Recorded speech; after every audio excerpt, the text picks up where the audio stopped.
What's up everyone? My name's Justin, I'm with the Real Keeper Home Team, and you're on our channel, Everything Jax Real Estate. In today's video, I'm gonna be going over the market update report for the city of Jacksonville for August of 2023.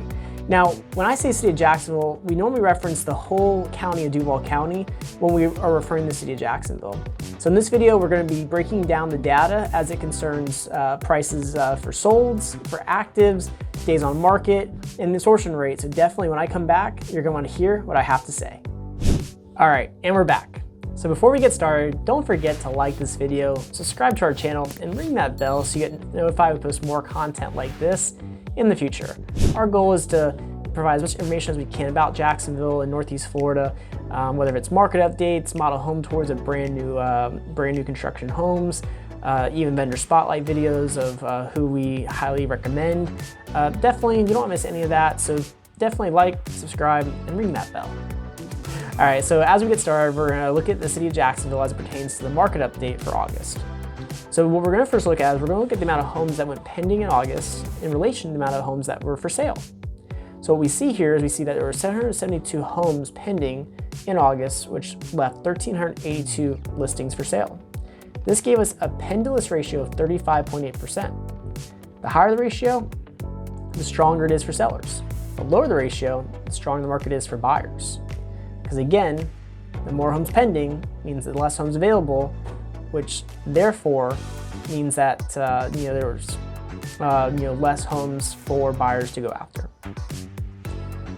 Now, as we look here, you're going to see that the current inventory was described as mildly active, which is pretty common for Jacksonville as a whole. But you may be asking yourself, you may be asking me, hey Justin, what is the average or what's the median list price, what's the median sold price, for the area?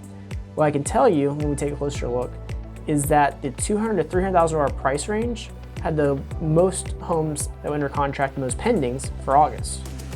We also saw for the city of Jacksonville that the most homes that were actually available for sale was also in that $200,000 to $300,000 price point. So pretty common when you see those numbers to be able to see that, okay, the homes that are listed in that price point are also the homes that are tending to sell at the highest quantity.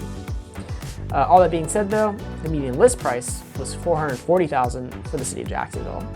So even though the most homes on the market, the most homes for sale or under contract are $200,000 to $300,000, the most home or the median price of the homes that actually sold, $440,000. Now, as we look at this table or this graph down below, this graph measures properties that are for sale in relation to contracts pending. And what you see here is that the homes that are for sale do outweigh the contracts pending, which makes sense because again, of the way the ratio is. You're never gonna have, or you shouldn't have more contracts pending compared to the properties for sale. However, certain price points like $800,000, $1 million, $1.3 million, you do start to see a situation where the contracts pending do actually outweigh the homes that are available. So those are the price points that are typically going to be hyper competitive for buyers because there's less options available in relation to what you're looking for. Now, we also saw that in the past 6 months, there's a total of 4,242 contracts that closed. The median sold price of those was $359,000. So even though the median sold price for August was $440,000, the median sold price for the last 6 months was $359,000. So we are seeing an increase in the price. We also noticed that homes in the $200,000 to $300,000 price range contained the highest number of sold listings. So again, highest number of actives, highest number of pendings, highest number of solds, but the median is well above that, $200,000 to $300,000 range. We did see a total of 759 listings that failed to sell. They can fail to sell for multiple reasons. They can fail to sell because of the agent, because of the condition, because of the price, because maybe the seller decided they didn't want to sell anymore. Maybe the seller didn't get relocated like they thought they were. Many different reasons can occur. Now, as we look at this graph here, this measures the median days on market for the city of Jacksonville. And what we can see here is for active homes that are still in the market, the median time on the market so far for them is 39 days. It's a pretty healthy time. That would be a very good time. If we hadn't had those COVID years, people would say 39 days, that's actually really good. But how does that compare to the past 6 months? How does that compare to the past month for homes that actually sold?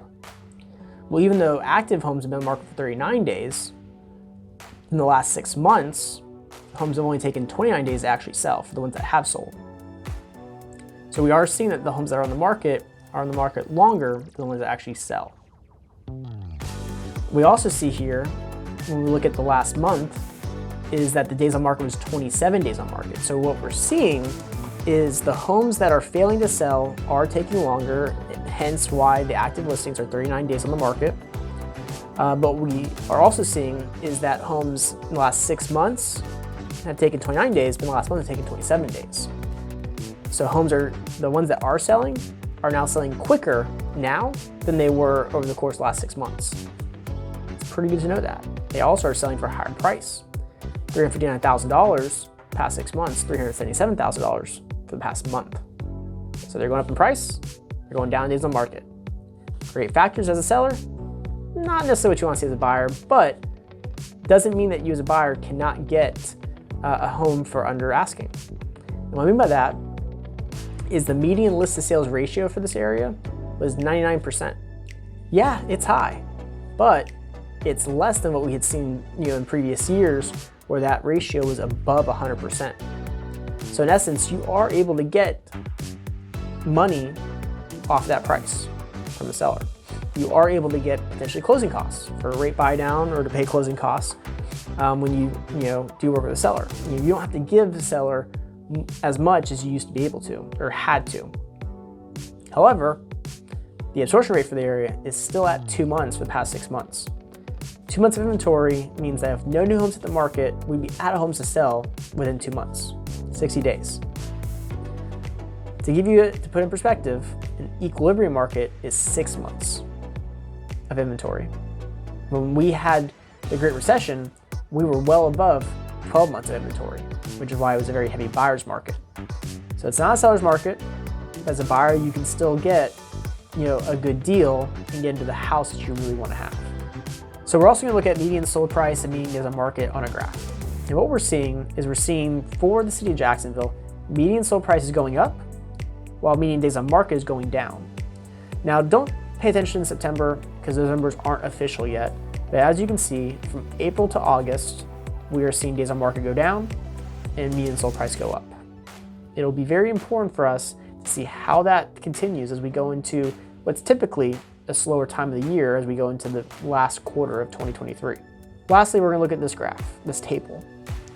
So on this table, you're going to see here that for most price points, we are well below that 3 months of inventory threshold, which is why it's being labeled in red as a very heavy seller's market. You really don't see it start to kind of come back towards buyers until you're over that $800,000 price point, which coincides to some degree with what we've seen with other areas, not just in Jacksonville, but other counties as well. And so overall, the longer that these stay red and orange, it just means that the stronger the market is for sellers, and the more you'll have to negotiate or try to negotiate as a buyer. So that's gonna wrap up our City of Jacksonville market update for 2023 for August. If you have any questions, my contact information is down below. Definitely don't hesitate to reach out on my calendar or reach out on my Calendly link down there below. We can schedule a 30 to 45 minute Zoom call to meet virtually. I would love to be able to help answer any questions you have on Jacksonville or the surrounding areas. Because ultimately my goal is to make sure that whether if you're relocating here or if you live here currently, that the house you end up in, it fits you the best it possibly can, and that I want to be able to help you throughout the process, not just before, not just during, but also after. So until next time, I'll catch you guys on the next one.